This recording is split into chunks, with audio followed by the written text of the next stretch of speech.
What's up, YouTube? Today, I went over manic depression a little earlier. Now I'm going to focus on the other side. We talk more about the manic stuff there.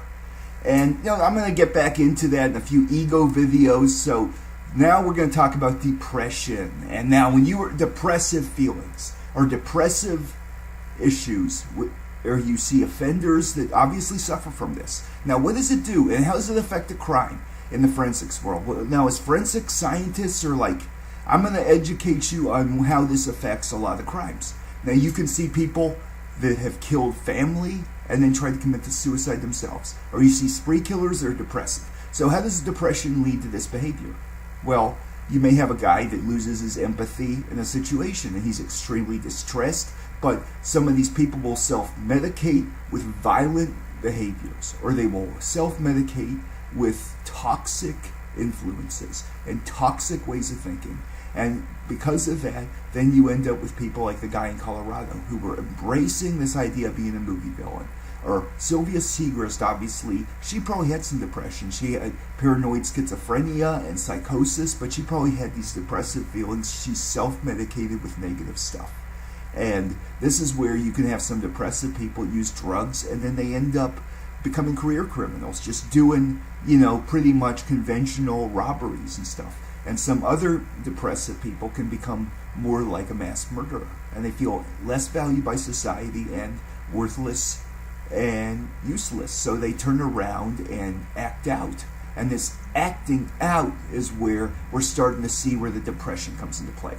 Now, some of them can turn around and become explosively sadistic in a situation. They can get all this negative feeling, and then they turn around, project it in a situation, and they're kind of like a time bomb, and all the stuff builds up, and then bam, like that, and all of a sudden you see them in the news, and you see these situations just suddenly coming out. And so that's the basic thing that the forensics world's looking at when it comes to depression, because you're starting to see where there are people that may want to end their lives, or they may be suicidal, or they may start to become homicidal, or some of them may even do murders to feel better about themselves, and some of them may commit vicious attacks on other people for thrills to escape reality. And so this is where the forensics field's starting to look at the depression part. And so those people are more likely to go do a crime and then they try and commit suicide in a jail or prison or wherever, or they may not care. Some of them will get to a point where they're in a mental health situation, they don't care. And basically, they could care less what happens to them. And they may go out there and start becoming less rational. Sometimes they can have this depression that starts to trigger psychosis, where they lose perception of reality and they start thinking there's something else, or they start losing touch with everything.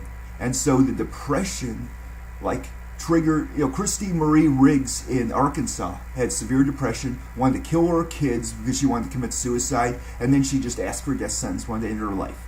And there's a lot of people out there who have this kind of depression that might turn around and kill their family, or they may kill somebody else, and it may trigger very violent behaviors. And so, this is one element of it.